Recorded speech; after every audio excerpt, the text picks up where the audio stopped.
Hello दोस्तों, स्वागत है आपका हमारे YouTube चैनल पर। वीडियो शुरू करने से पहले आपसे एक छोटा सा निवेदन है, वीडियो को लाइक और चैनल को सब्सक्राइब जरूर कर दीजिएगा। तो चलिए वीडियो को शुरू करते हैं। मैं एक लड़के को ट्यूशन पढ़ा रही थी जो 12वीं में 2 बार फेल हो चुका था। वह 17 साल का नहीं बल्कि 18 साल का था। ट्यूशन के समय वह हमेशा मेरी तरफ ही देखता रहता था। एक दिन वह सीधा मेरे कमरे में आ गया और कहने लगा, मैम आपको जितने भी पैसे चाहिए उतने दूंगा, लेकिन आप मुझे मेरे दिल की तसल्ली तक खुश कर दो। मैं राकेश को छोटा समझकर उस पर हंस पड़ी। तब उसने बेड पर ही एक्स्ट्रा क्लास के खत्म होने तक पूरे जोश में, मेरा नाम प्रिया है, मैं घर पर ही ट्यूशन चलाती थी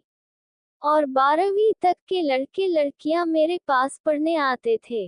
ट्यूशन से मैं महीने के 15,000 कमा रही थी, लेकिन वह भी कहीं ना कहीं घर में खर्च हो जाते थे। 15,000 रुपए में भी मैं अपना घर ठीक से चला नहीं पाती थी, लेकिन जो था मेरे लिए वह ठीक चल रहा था। एक दिन मेरी ट्यूशन में एक 60 साल का व्यक्ति अपने 17 साल के पोते को लेकर आया। वह व्यक्ति बड़ी महंगी गाड़ी में मेरे घर आया था और उसकी जीवन शैली भी बिल्कुल अमीर लोगों की तरह थी। उस व्यक्ति की यह शान देखकर मेरी आंखें चमक गई। मैंने उनसे उनका परिचय पूछा तो वह बोले, मैं विजय हूँ और मैं अपने पोते को आपके पास ट्यूशन के लिए लाया हूँ। मुझे ये सवाल उठ रहा था कि वह व्यक्ति इतना अमीर होते हुए भी अपने पोते को घर की ट्यूशन में क्यों लाया, जबकि शहर में बड़े बड़े कोचिंग सेंटर थे। मैंने उनसे वही अपने सवाल का जवाब मांगा। इस पर उन्होंने कहा, मैडम अगर आप मेरे पोते को 17 साल का समझ रही हैं तो सुनिए, वह 17 साल का नहीं बल्कि 19 साल का है। उसका 12वीं पास करने का उम्र तो कब का निकल चुका है। पिछले 2 साल से वह बार बार 12वीं में फेल हो रहा है। शहर के बड़े बड़े कोचिंग में उसे पढ़ाया गया, लेकिन कुछ फायदा नहीं हुआ। एक छात्र से आपका नाम सुना था। कभी कभी जो बड़े लोग नहीं कर सकते वह एक साधारण व्यक्ति कर देता है। अब मैं आपके पास बहुत उम्मीद लेकर आया हूँ। मुझे यकीन है कि आपके यहाँ पढ़ने से मेरा पोता इस बार जरूर 12वीं पास करेगा। विजय की बातों में मुझे सच्चाई नजर आए और मैंने उनके पोते का एडमिशन कर लिया। उस दिन से ही वह मेरे पास पढ़ने आया था। मैं बाकी छात्रों से महीने के 1,000 रुपया लिया करती थी, लेकिन विजय से मैंने उनके पोते की ट्यूशन फीस 3,000 बताई। उसी दिन से उन्होंने उसे मेरे पास ट्यूशन के लिए छोड़ दिया। उनके लिए तो 3,000 मामूली बात थी, क्योंकि बाकी माता पिता की तरह उन्होंने पैसे देने में कोई झिल नहीं की थी। पहले ही दिन उन्होंने मुझे पूरे महीने की फीस दे दी थी। पहले दिन जब मैंने मुकेश को पढ़ाना शुरू किया तो वह पढ़ाई में बहुत कमजोर दिखा। उसका ध्यान पढ़ाई छोड़कर कहीं और था। 2 दिन तथा यही चलता रहा। तीसरे दिन विजय जी अपने पोते की पढ़ाई के बारे में पूछने ट्यूशन में आए। मैंने उनसे कहा, आपका पोता पढ़ाई में बहुत कमजोर है, मुझे उस पर अतिरिक्त मेहनत करनी पड़ेगी और इसके लिए फीस भी ज्यादा लगेगी। 3,000 में काम नहीं चलेगा, आपके पोते पर ज्यादा ध्यान देना पड़ेगा, इसलिए आपको महीने के 6,000 रुपए देने होंगे। विजय जी ने कहा, 6,000 की जगह मैं तुम्हें 8,000 दूंगा, लेकिन इस साल मेरा पोता 12वीं पास होना चाहिए। अब मैं अतिरिक्त पैसे ले रही थी, इसीलिए मैंने अतिरिक्त क्लास के लिए भी हाँ कर दी। दोपहर 3 से 4 बजे तक बाकी सारे छात्र ट्यूशन खत्म करके अपने अपने घर चले जाते थे, लेकिन राकेश 3 बजे के बाद भी शाम के 5 बजे तक अकेला ट्यूशन में रुकता था। एक दिन जब सारे छात्र चले गए तो मैं थोड़ा आराम करने के लिए किचन में पानी पीने चली गई। जब मैं किचन से बाहर आई तो मैंने देखा कि राकेश मोबाइल चला रहा था। जैसे ही मैंने उसके हाथ में मोबाइल देखा, मैंने उससे मोबाइल ले लिया। उसके पास जो मोबाइल था वह साधारण नहीं था, बल्कि बहुत महंगा फोन था। 19 साल के लड़के के हाथ में 1 लाख का फोन देखकर मेरी आंखें चमक गई। राकेश बहुत जिद्दी था, यह मुझे उस दिन समझ में आया जब मैंने उसके हाथ से मोबाइल वापस लिया। मोबाइल वापस देने के लिए वह जिद करने लगा। इस खींचातानी में मेरी ओढ़नी नीचे गिर गई और राकेश की नजर अचानक मेरे गुब्बारे पर जा टिकी। उसकी नजर को समझते ही मैंने उसे उसका मोबाइल वापस दिया और तुरंत अपनी ओढ़नी संभाली। मैं राकेश को छोटा समझती थी, लेकिन उसमें बच्चों जैसा कोई गुण नजर नहीं आया। मैंने उसे उसका मोबाइल दे दिया और उसके बाद उससे कुछ नहीं कहा। मैंने उससे कहा, ट्यूशन खत्म हो गई, अब घर जाओ।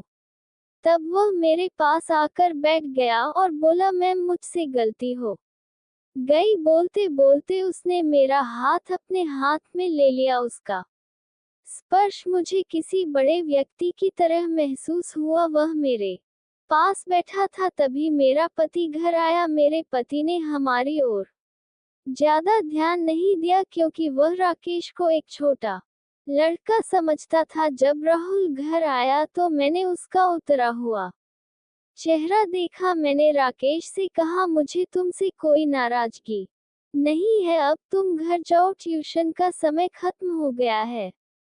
राकेश ने मेरा हाथ छोड़ा और मैं अपने कमरे में चली गई।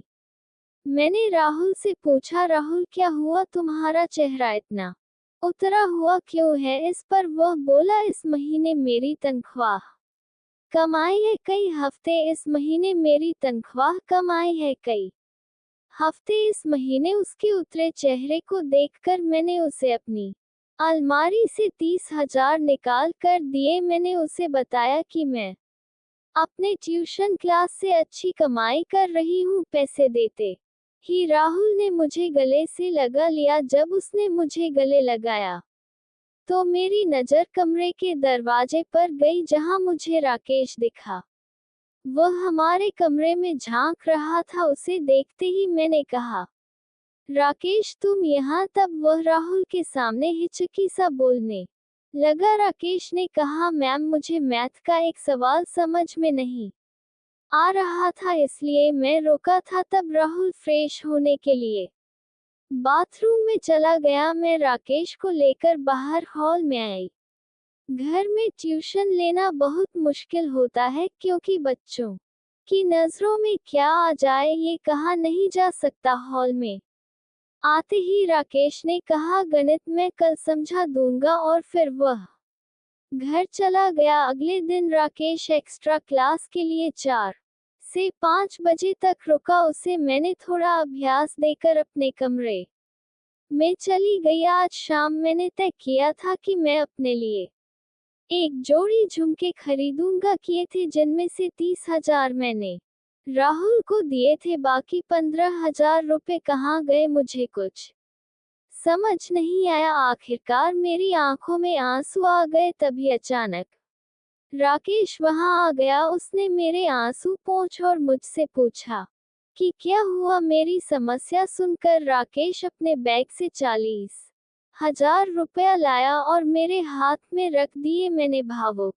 होकर उसे गले लगा लिया। हालांकि मैंने भावनाओं में बहकर उसे गले लगाया था, लेकिन राकेश ने मुझे कुछ अलग तरीके से पकड़ा था। उसका स्पर्श गलत जगह हो रहा था। जब अचानक मुझे उसका ऐसा स्पर्श महसूस हुआ तो मुझे एहसास हुआ कि राकेश अब छोटा नहीं रहा। मैंने तुरंत उसे अपने से दूर कर दिया। जब मैंने उसकी नज़र देखी तो मैं हैरान रह गई। मैंने उससे पैसे वापस ले लिए और उसे बाहर हॉल में भेज दिया।